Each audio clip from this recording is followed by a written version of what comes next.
Hola, muy buenas tardes. Bienvenidos y bienvenidas a un nuevo programa de Instruye al niño en su camino para que cuando sea mayor, él no se aparte del camino en el que ha sido instruido. Les pido perdón en primer lugar por demorarme tanto en subir el taller. Tuve esta semana una experiencia de una cirugía mayor con el dentista y tenía la cara muy inflamada, el lado derecho. Y aunque ahí se ve en mi mente a la izquierda, en mi lado derecho, y hoy día ya la cara está más desinflamada y me siento mejor y puedo pronunciar mejor las palabras.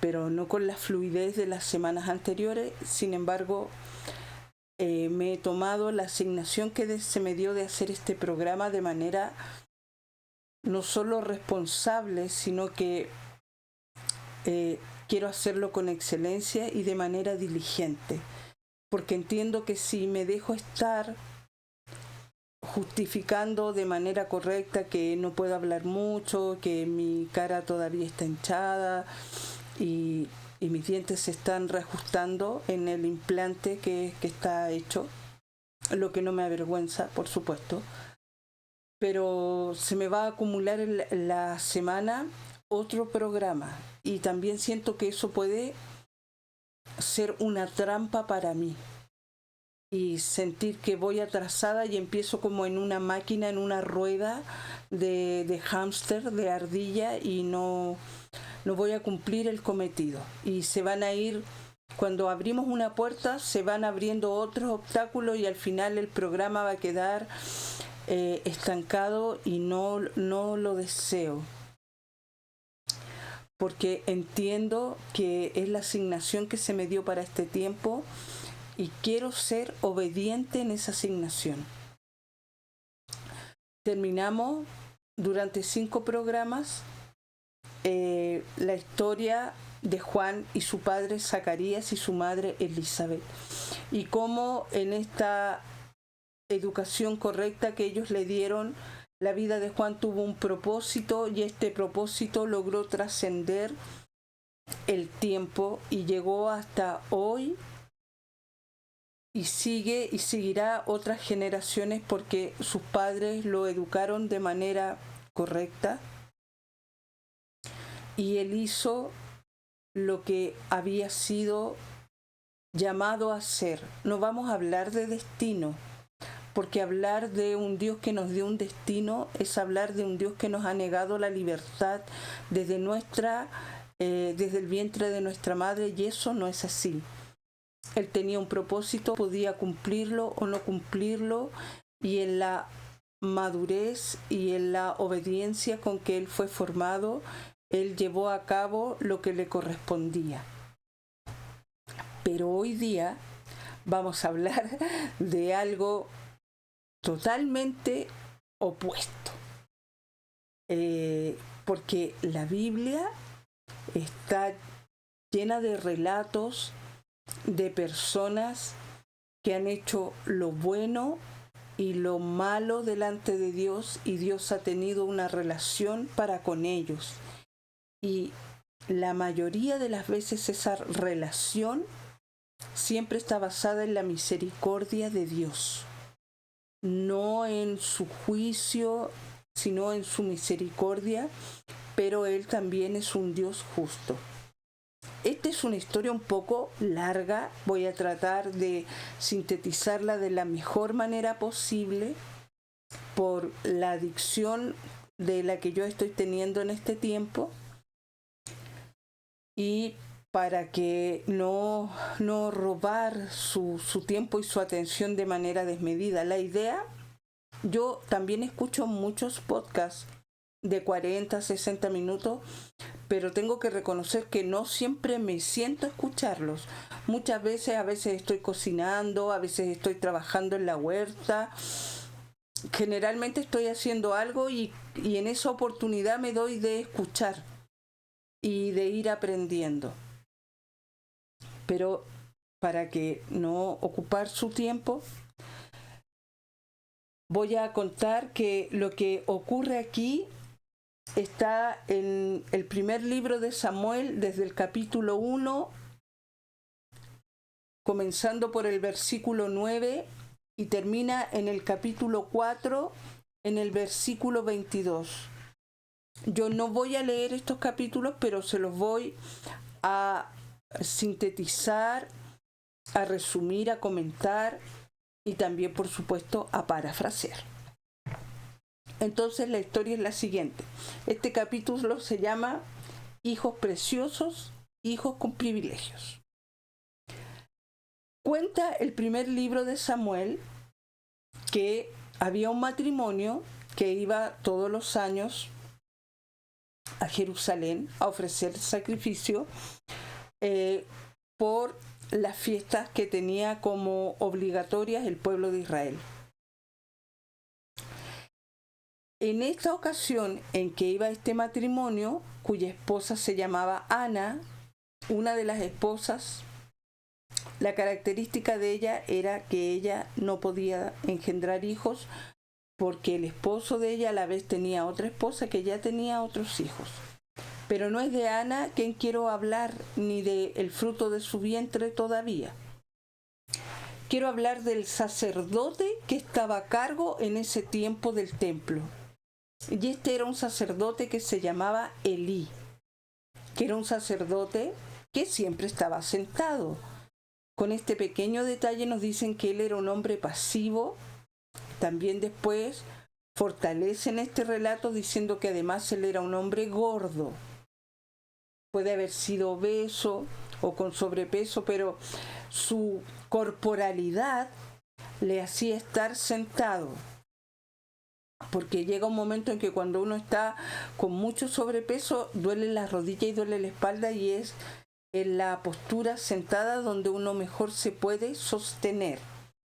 El sacerdote Elí siempre estaba sentado, así lo narra el relato, y cuando escucha a Ana orar, ella, muy concentrada en su petición, acongojada también, él cree en su mente, interpreta que Ana está ebria y le llama la atención que no se presente así en el templo. Entonces ella en realidad le contesta que es tanta su congoja que en realidad no está ebria, sino solo está clamando por algo que su corazón clama profundamente. El sacerdote Elí le dice que ella vaya en paz, que Dios le dará lo que ella ha pedido. Y esa es la primera parte. Bueno, Ana va, vuelve al año siguiente con un hijo y después vuelve muchos años después, no tantos, pero un par de años después, con este primogénito, y se lo entrega a Elí porque Ana había hecho un trato con Dios. Se lo entrega a Elí para que él lo forme dentro del templo porque ese hijo está consagrado a Dios. Lo importante es que Elí tenía dos hijos, Fines y Ofni u Orfi, que salen algunas traducciones también, que en relación a su cargo, como eran hijos del sacerdote, les tocaba en algún momento, por herencia, de acuerdo a lo que Dios había establecido en el Éxodo con Aarón, que todos los sacerdotes iban a formar parte de una familia sacerdotal, por lo tanto sus hijos iban a ejercer este mismo rol en la comunidad o en el pueblo. Fines y Orfis habían sido educados también en el sacerdocio, pero ellos no hacían lo que era correcto. Por ejemplo, cuando la gente venía a hacer sus sacrificios por perdón o por las fiestas, ellos, contrariando las instrucciones, se dejaban la mejor parte del animal para ellos. Las instrucciones eran que las 3/4 partes del animal que se sacrificaba en esos tiempos le correspondía a Dios y una parte le correspondía al sacerdote. pues ellos hacían lo contrario. Ellos hacían, como dice la palabra al final del libro de los jueces, lo que bien les parecía, y se comían eso. El tema está es que la gente se había dado cuenta de la actitud que ellos tenían, y en algún momento van a quejarse con Elí. Y Elí recoge esta queja, porque aparte de ser unos comelones, le vamos a llamar así, o glotones, lo que hacía era seducir a las mujeres en el templo. No las piropeaban, las seducían, entendiendo este proceso como un contacto de mayor intimidad.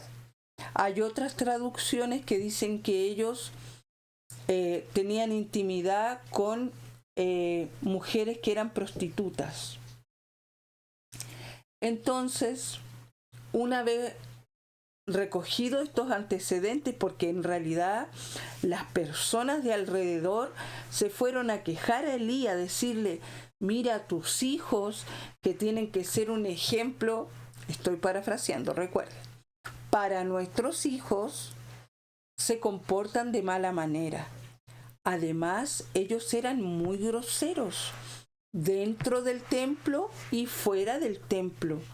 Usaban, hoy día le llamaríamos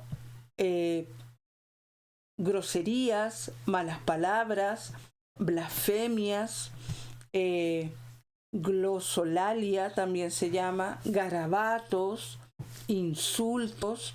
Entonces eran unos hijos que, teniendo una educación privilegiada, no habían hecho de esta educación privilegiada una actitud de agradecimiento y de responder de acuerdo a la educación que ellos habían tenido.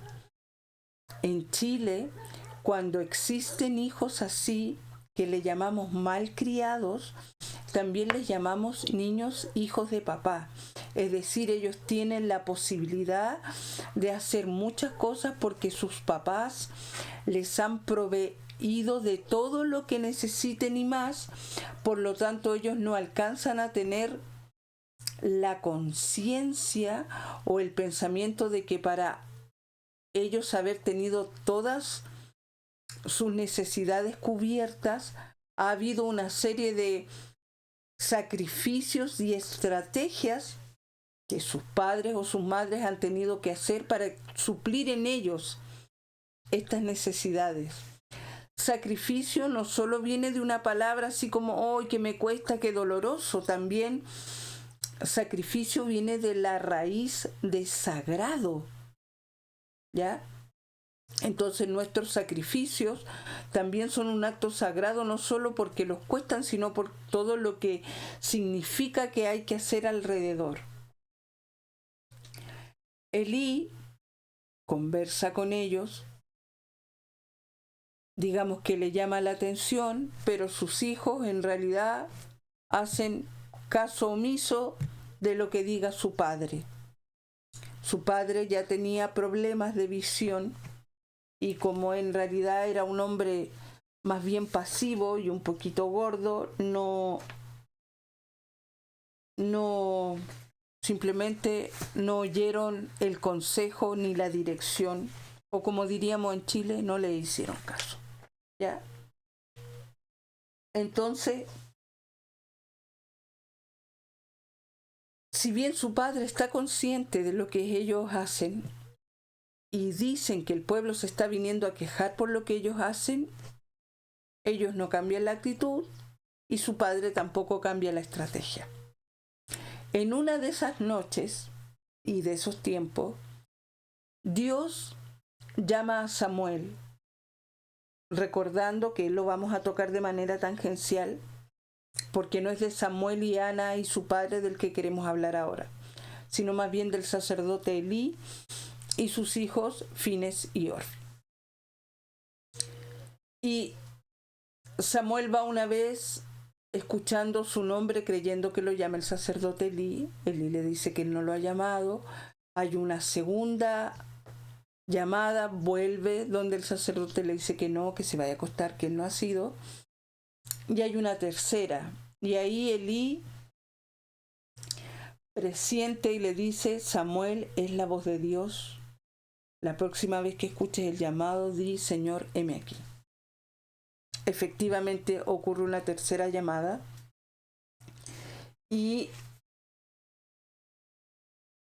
Samuel recoge lo que Dios le dice, que no es agradable, pero lo recoge.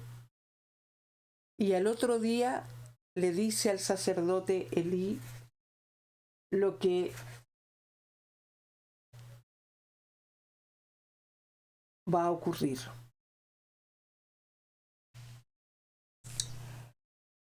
Entonces el Señor le da una advertencia a Elí.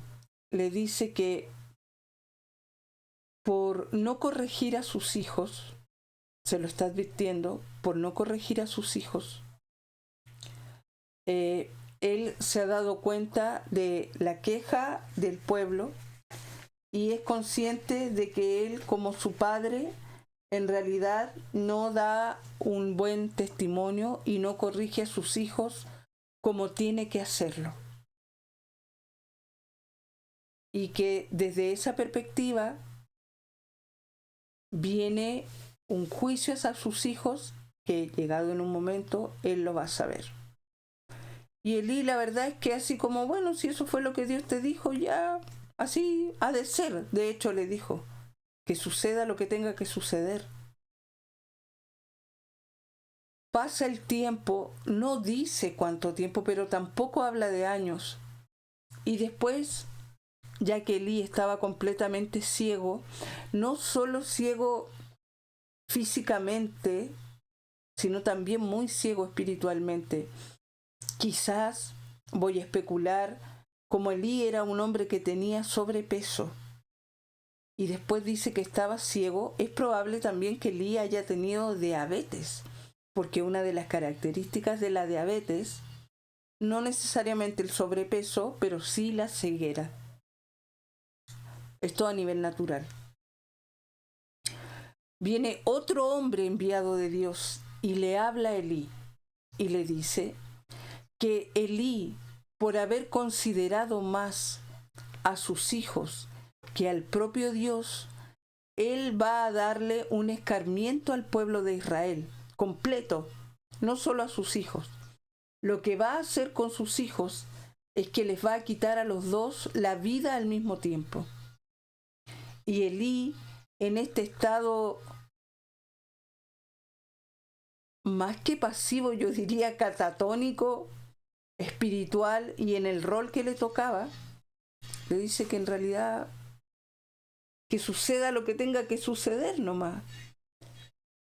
Es más, Dios agrega que si alguno de su descendencia quedara vivo, porque va a asesinar a sus dos hijos, si llegara a quedar algún hijo varón que nunca va a ejercer el sacerdocio, él lo va a mantener en pobreza para que cuando vea la vida de los sacerdotes, él tenga un dolor en su corazón. Y claro, en términos muy pequeñitos, muy mezquinos, podríamos decir que Dios fue exagerado en su castigo. La verdad es que no lo fue. Lo que hace Dios es que en ese tiempo que los filisteos estaban rodeando al pueblo de Israel, se levantan en una batalla, establecen una batalla contra el pueblo de Israel. El pueblo de Israel lleva el arca a la batalla, creyendo que el arca era una especie de amuleto para que ganaran la batalla, porque ya no había ningún vínculo con Dios amoroso, no había nada más que un espíritu religioso, es decir, yo hago el rito por el rito, pero no significa nada. Y lo voy a traer a términos muy comunes. A veces uno se mete a la ducha apurado, así como que se baña, después se seca, y no siempre se da la oportunidad de agradecer por el agua que Dios creó, por el agua caliente que tenemos la oportunidad de tener quienes tenemos agua caliente para bañarnos, por tener baño, jabón, champú, bálsamo, una toalla en que secarnos. Y hacemos las cosas de manera automática. En ese momento Elí era el que estaba a cargo de hacer esas cosas y el pueblo también lo hacía. Porque si la cabeza está dañada, nublada, enceguecida, como en el caso de Elí, la verdad es que de ahí para abajo el resto del cuerpo del pueblo también iba a estar en las mismas condiciones, porque si yo estoy ciego y no tengo quien me guíe, cuando camine o me golpeo o tropiezo y me caigo, no voy a tener muchas posibilidades frente a la ceguera. Incluso si tengo un bastón de apoyo, puedo ir por algunos lugares, pero sí está la posibilidad de que me ocurran cosas por no ver.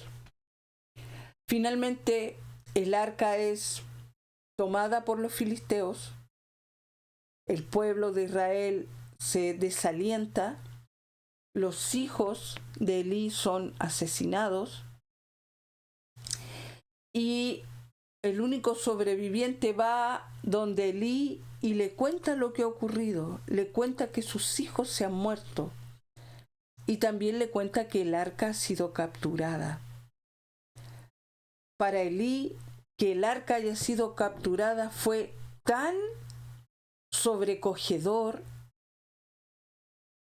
que él, que siempre estuvo sentado en una silla en el marco de una puerta, se fue hacia atrás, por el peso de su corporalidad se desnucó y se murió. Y una de las esposas, la esposa de Fitness, que tenía una hasta ese momento, dice, yo no sé si Fitness seducía a las mujeres en el templo estando casado o siendo un joven soltero. Eso no lo sé, no lo dice el texto y no voy a especular con eso tampoco. La cosa es que su esposa estaba en los días del alumbramiento, 39, 40 semanas, y es tanta la impresión de la noticia que perdieron la batalla, se robaron el arco, su esposo está muerto, que ella da a luz o pare de manera abrupta y repentina en el momento en que su suegro muere. Y por lo que ella también estaba experimentando, al parir, ella también muere. Pero alcanza a denominar a su hijo antes de morir. Yo me imagino que había alguien asistiéndola ahí en ese momento, que a su hijo le pone Incabod. O sea, la gloria de Dios ha desaparecido. Y finalmente se cumple la palabra de Dios y los hijos de Elí desaparecen del sacerdocio y de la tierra. Elí desaparece y su nieto desaparece también. Y desde ahí se corta, se seca, es arrancada esa rama del árbol del sacerdocio como Dios lo ha dicho. Lo interesante de esta historia es que Dios le advierte a Elí 2 veces, y de hecho la última vez cuando envía a este hombre de Dios que no dice quién es, que por haber amado a sus hijos más que amar a Dios y al pueblo que Dios le puso a cargo, era que Dios los sentenciaba. Y Elí, la verdad es que estaba en un estado mental tan deplorable que esta última sentencia divina ni siquiera lo hace recapacitar. Y por eso puse hijos regalones, hijos con privilegios o hijos favoritos, porque usted y yo conocemos, siempre es bueno hablar de, no es bueno digamos, pero es más fácil reconocer en el otro la viga que la mía en mi propio ojo. Sabemos de la vecina, de la hija, de la prima, de más allá del otro familiar, que tienen un hijo rebelde, una hija rebelde. Y nosotros le comentamos, le advertimos, y el papá y la mamá parece que están como atados de manos frente a este hijo, que sobre ellos siempre hay una justificación, porque fue el más chiquitito o la más chiquitita, porque fue el primero, porque nació tan enfermizo, y porque incluso si tiene alguna, hoy día llamámosle condición especial, una necesidad especial de educación o de movimiento, le permitimos cosas que en otras condiciones no se lo permitimos, y al final terminamos dañándolo, cortándoles la vida. Muchos de los niños, de los jóvenes que generan cierta problemática en los colegios, en las universidades, incluso en el trabajo, son niños que hoy día llamamos que no conocen límites, que creen que el mundo, la creación, la naturaleza, la familia está a disposición de ellos y que ellos no tienen ninguna responsabilidad ni retribución. Han sido formados o educados con la idea de que el mundo les debe algo, que nosotros les debemos algo, y que desde esa perspectiva sobre ellos no cae ninguna responsabilidad ni ninguna consecuencia de sus actos. Más de alguna vez he escuchado a muchos adultos que dicen que el problema de hoy es que a los niños y a las niñas se les enseñaron sus derechos y no sus deberes. Y algo, lamentablemente, algo de cierto hay.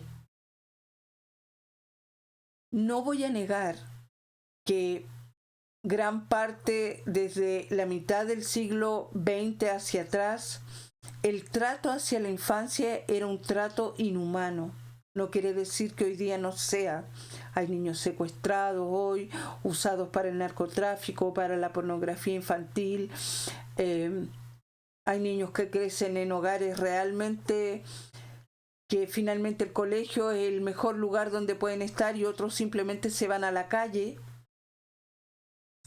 Pero hay niños que han tenido la oportunidad de ser formados en un hogar con amor, con ciertos privilegios que otros niños no tienen, y por alguna extraña razón no logran ellos dimensionar la palabra gratitud, y tampoco logran interiorizar a través del ejemplo de sus padres y sus madres que ellos deben ser agradecidos con eso que reciben.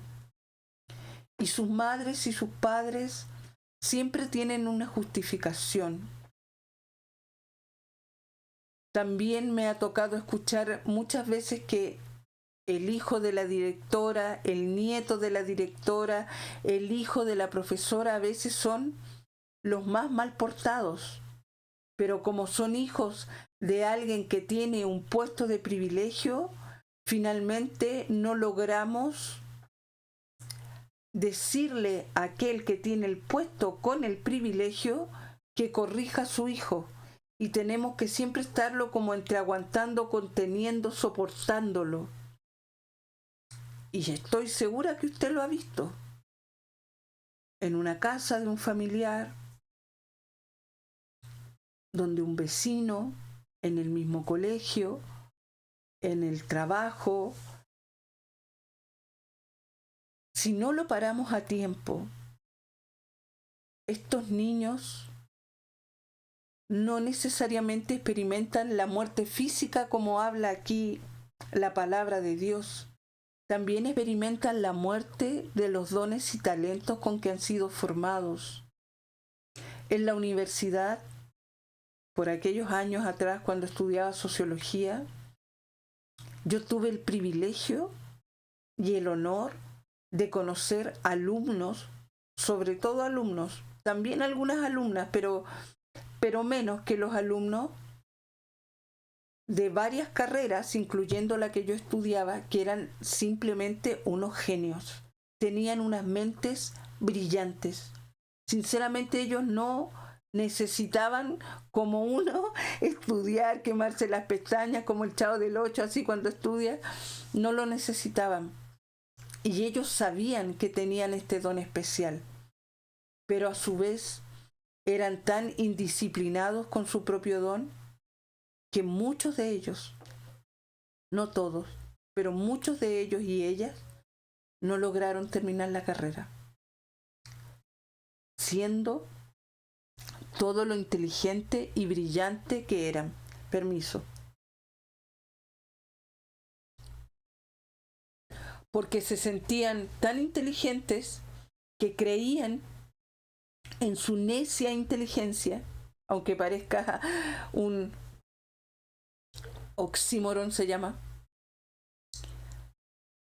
que tenían el derecho a cuestionar al profesor, tanto en su modo de transmitir los conocimientos propios del ramo o su vida. Y como eran tan inteligentes, en vez de ir a estudiar, muchos de ellos se iban a tomar, se iban a fumar, se iban con sus pololas, se iban a hacer otras cosas. En vez de cultivar aquello que se les había dado, no lo usaron. Y ese también es una representación de Phineas y Orphy en nuestras vidas y en las vidas de nuestros vecinos, familiares. Y hoy día muchos de ellos no lograron sus sueños porque también tenían sueños grandilocuentes. No lo lograron, se quedaron lo que uno llama en el camino. Se quedaron rezagados, pero era gente muy brillante. Pero creían que estaban por sobre los demás, que tenían privilegios por sobre los demás solo por el intelecto que tenían. También habían chicas extremadamente guapas, curvilíneas, con recursos, con ropa y con muchas cosas que por supuesto las hacían destacar entre el montón del cual yo formaba parte.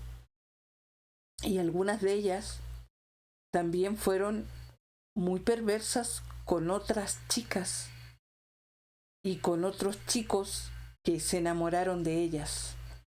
Entonces, cuando Dios nos da un don, cuando nos permite venir de una familia que nos ha transmitido una cantidad importante de saberes, y estos saberes son un privilegio a largo plazo, pero a largo plazo yo no puedo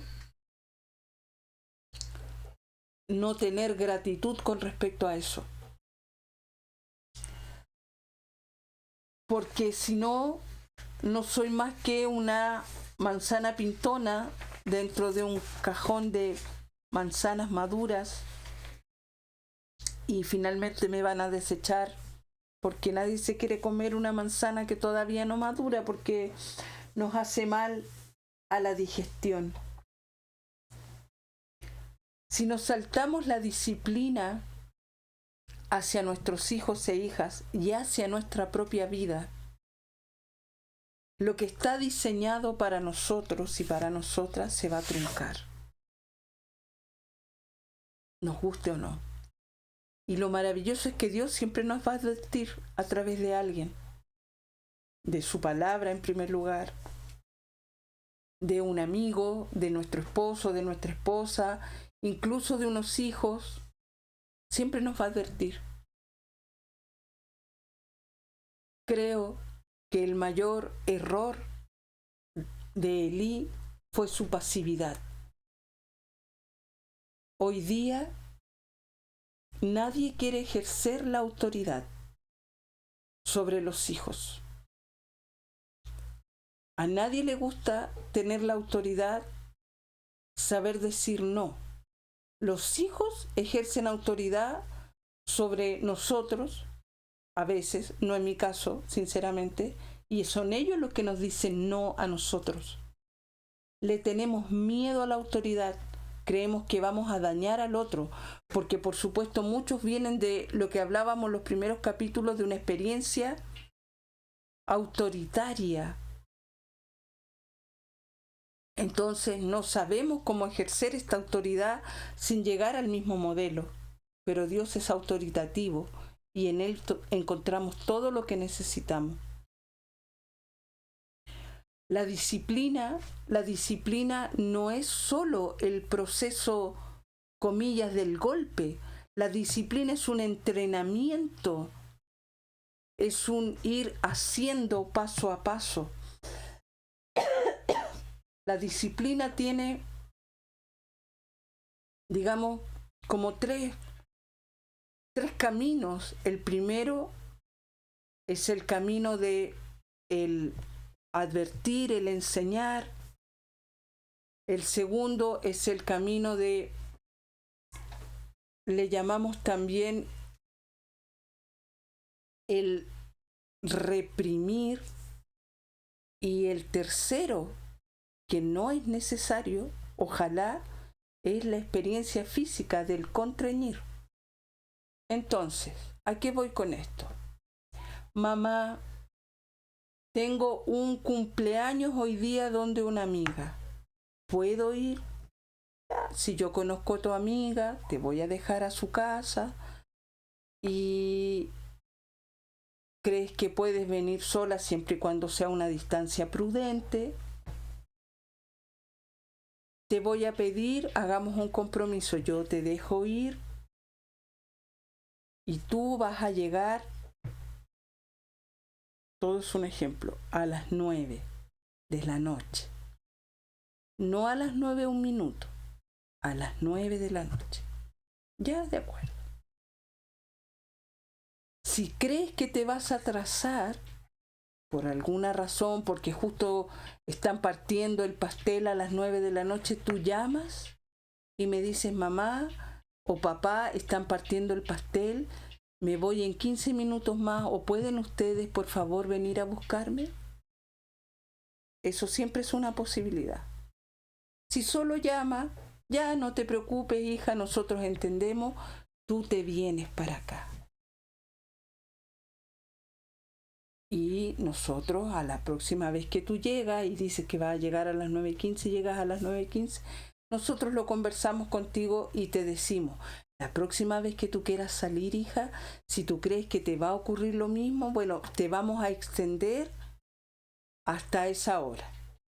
Pero si, aún habiendo dado esta primera explicación, el hijo o la hija no nos dice porque lo olvidó, estaba tan entretenida que hoy mamá se me olvidó y finalmente no contestó el teléfono y nosotros la fuimos a buscar, nosotros tenemos que hablar y decir, bueno, como te dimos estas señales, tú vas, vuelves, si te ocurre aquí, tú llamas y tú olvidaste eso, no porque sufras de amnesia, sino porque tu mente eligió olvidarla, nadie te tiró así como una especie de agua y lo olvidaste, porque tu mente eligió olvidarla. Entonces, lo que hacemos es decir, bueno, la próxima vez que vayas a un cumpleaños, no te vamos a dejar salir sino hasta la subsiguiente, para que tú recuerdes, porque el que tú te hayas olvidado y que no hayas contestado nuestras llamadas, te pone en peligro a ti y pone en peligro los acuerdos que establecemos en este hogar. Y de cómo queremos que tú también respetes tus propios acuerdos con otras personas que tomas, cuando ya seas ahora como joven o como niño y cuando seas más adulta. Pero si simplemente ella ignora esta segunda advertencia y llega a una tercera, ahí tenemos que ir a la que llamamos contrición. Yo, como Varinia, no estoy a favor del golpe. Por mi historia de vida personal y por lo que he visto en estos años que llevo en educación. Pero sí estoy a favor de la sentencia, es decir, bueno, entonces se suspende la tele, usted no sale, usted hoy día te quedas sin celular, sin tablet, porque fuiste advertida y porque tienes que saber que en todo hay límite. Y si bien ustedes ven aquí atrás los árboles, están unos al lado del otro Están dispuestos así para que puedan crecer. Pero de ahí, de la hilera de árboles que se ven atrás, hay un solo árbol que está así a lo ancho, que en términos de botánica, de lo que fui aprendiendo, es como el árbol líder. Y él ocupa el espacio que quiere. Y los demás se van acomodando de lado, no a lo ancho. ¿Ya? Y esa es la regla y los árboles la respetan. Lo mismo podemos hacer los seres humanos. Respetar, porque si no le ponemos límite a nuestros hijos, finalmente los estamos dañando. Y nos estamos dañando y ponemos en peligro no solo su existencia, sino la existencia de su descendencia, de lo que después van a ser nuestros nietos. Como le pasó a Elí, que se quedó sin nada, se quedó sin hijos, se quedó sin nietos. Los hijos siempre son un regalo del Señor hacia nuestras vidas. Y nosotros tenemos que ser cuidadosos y cuidadosas con este regalo que Dios nos ha dado, porque Él nos va a pedir cuenta a nosotros de ese regalo que nos dio. Muchos niños que hoy día están en las cárceles, que son hombres también, están allí porque nadie les puso un límite de manera seria, también porque los abandonaron y los maltrataron. Yo recuerdo que hace un año ya, creo, pero no más de un año, sinceramente, hubo unos niños de aquí, en esta ciudad donde yo vivo, de un colegio que celebrando el Día de la Familia, se pusieron a beber alcohol. Algunos dicen que como en la reunión familiar de la festividad del colegio. Y después el papá le pasó la camioneta a uno de ellos y otros se subieron. La verdad es que yo no sé si iban a buscar, a dejar, porque eso es como parte del misterio de la especulación. El tema es que esos, de los 4 pasajeros que iban a exceso de velocidad en una camioneta que no tenía documentos, nueva, con niños altamente alcoholizados, hoy día esos niños están bajo tierra. Y su mamá, sus madres, tienen un dolor inenarrable en sus corazones y sus familias han quedado fragmentadas. Pero sin hacer un juicio sobre ellas, todavía nosotros hoy día sentimos que beber alcohol es tan natural como beber agua. Y no es así. El alcohol no es natural. ¿Ya? Yo no le puedo dar alcohol a un niño de 17, 18, 16 años porque de partida todavía es un niño, es considerado un menor de edad. Menos le puedo pasar una camioneta. No puedo sentir que aún mi hijo siendo joven, que él todavía no tiene una mayor dimensión de las consecuencias de sus actos, no va a estar expuesto al peligro. Ser joven no es sinónimo de alcoholizarse y de drogarse.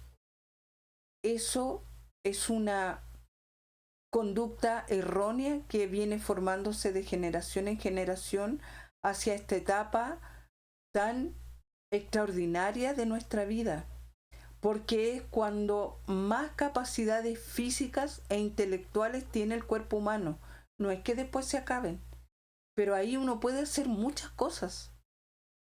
Puede dormir poco, estudiar mucho, hacer deporte, dedicarte a un hobby, viajar. Muchas cosas puedes hacer cuando eres joven porque todo tiene mucha fuerza, muchísima. Se renuevan rápidamente, pero se ha ocupado esa fuerza juvenil para deteriorarla con este tipo de sustancias y conductas. Y que aquellos que quedan vivos, porque parte de la familia de Lee, no toda se murió. Ahí dice quienes se murieron, pero deben haber quedado otros por ahí, quizás su hermano, su pariente, su vecino querido. quedaron con esa experiencia de dolor, más todavía que se les había perdido el arca. Es doloroso ver que niños amados en sus privilegios no son atendidos en lo correcto. Todavía lo vemos y es probable que lo vamos a seguir viendo. Siempre sale en la televisión, hay un chico español de apellido Sancho que hoy día está preso en Tailandia, acusado de un crimen. Probablemente sí, probablemente no, eso no es mi tema. Pero era un chico, es un chico que lo tenía todo y más. Más de lo que una población importante, un segmento de la población juvenil puede siquiera algún día imaginar que puede alcanzar. Él lo tenía y hoy sus días están en una cárcel con gente de otro país, en otro idioma. No sé si con posibilidades de ser extraditado a su país, esperando una sentencia muy dura, porque nadie le puso los límites necesarios para su correcta formación.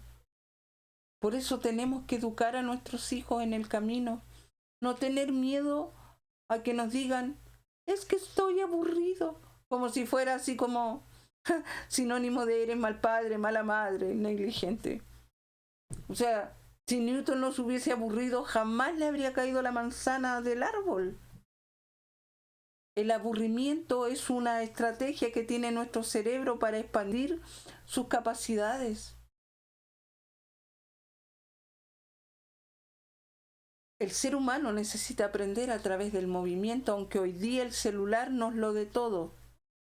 Pero muchos de los trastornos del lenguaje y de las cervicales de joroba o de búfalo son producto de eso. Tenemos que aprender a tratar a nuestros hijos de la manera más correcta y amorosa y firmes, porque ellos serán los adultos que hoy día nosotros somos. Y debemos dejarlos en un mundo firme para que no claudiquen en sus valores, en sus normas y en los principios que usted como familia amorosa le ha transmitido. Señor, yo quiero darte gracias por haber podido realizar este programa, este capítulo número 14 de Educa al Niño en su Camino, aún en las condiciones difíciles que mis encías, mis muelas, mis dientes se encuentran. Quiero darte gracias, Señor. Quiero agradecer a todas las personas que escuchan este programa una vez a la semana, un pedacito, o lo escuchan entero. Quiero agradecerles sus comentarios maravillosos que nos han dado, porque si mi esposo no estuviera aquí alrededor en la producción, yo tampoco podría mucho estar. Quiero agradecerte, Señor, por eso. Quiero agradecerte porque eres tú el que nos va indicando qué camino seguir, cómo formar a estas generaciones. Y aunque digan que los tiempos son no sé cuánto, no sé cómo, la verdad es que los tiempos nunca han sido fáciles. Para nuestros abuelos no fue fácil. No solo mis abuelos, sino la generación de nuestros abuelos no fue fácil. Para la generación de nuestras madres, nuestros padres no fue fácil. Y más atrás tampoco. Nunca ha sido fácil. Pero tampoco nunca ha sido imposible. Y se puede hacer haciendo la voluntad de Dios, siguiendo su camino, reconociendo que nos equivocamos, pidiendo sabiduría, entendimiento, amor, que nuestro corazón, el primero es el que tiene que ser enseñable, ser un corazón obediente para transmitir por testimonio obediencia a nuestros hijos y a nuestras hijas. Gracias te doy, Espíritu Santo, gracias por las personas que ven este programa, por las personas que lo comparten, por las personas que lo comentan. Señor, enséñanos a formar a nuestras generaciones, de modo que no tengamos que lamentar no solo sus muertes físicas, sino también las muertes de sus propósitos, que vengan a ser lo que tú los has destinado a hacer, que puedan desarrollar los talentos que tú les diste, su capacidad de liderazgo, de servicio, su inteligencia. Si algunos de esta generación van a ser los nuevos científicos, Señor, derrama sobre ellos sabiduría, y sobre sus madres y sus padres, Señor, sabiduría. Si alguno de esas generaciones serán los nuevos presidentes y presidentas de cada nación, derrama sobre ellos fortaleza y sabiduría. Si van a ser ministros, los artistas, actores, actrices, directores de cine, pintores, escultores, músicos, bailarines, matemáticos, Señor, pastores, profetas, Señor, sacerdotes tuyos, Padre, mujeres y hombres consagrados a ti, Señor. Derrama tu sabiduría sobre ellos, pero por sobre todo hacia nosotros, sus formadores, sus padres, sus madres, sus tutores, quienes son sus abuelos y los están criando, sus tías, para que podamos, Señor, direccionarlos por el camino que tú les señalaste, para no lamentarnos el resto de nuestras vidas, no llorar sus pérdidas, no tener que ir a verlos a las cárceles, a hogares de menores, Señor, ir a verlos a hospitales porque tuvieron accidentes, porque iban a exceso de velocidad o con estimulantes inadecuados para su organismo, Señor, para que no tengan hijos antes de tiempo porque necesitan vivir su juventud primero, antes, hoy día, como son las condiciones, Señor, antes de poder, lo que en sociología se llama reproducir el entorno social, Señor. Danos sabiduría para educar a nuestros hijos. Danos firmeza, Señor, para educar a nuestros hijos. Danos, Señor, el amor necesario y el testimonio correcto para nuestros hijos, de modo que podamos ser un ejemplo, Señor, para ellos. Un ejemplo de corazón enseñable, un ejemplo de obediencia a tu palabra, Señor, y un ejemplo de vida íntegra, para que ellos hagan y ellas hagan lo correcto delante de ti. En el nombre poderoso de Jesús, Señor, yo te doy muchas gracias por este día, por esta tarde y por esta hermosa semana que va a comenzar. Nos vemos la próxima semana, si Dios quiere, en el capítulo número 15. Bendiciones.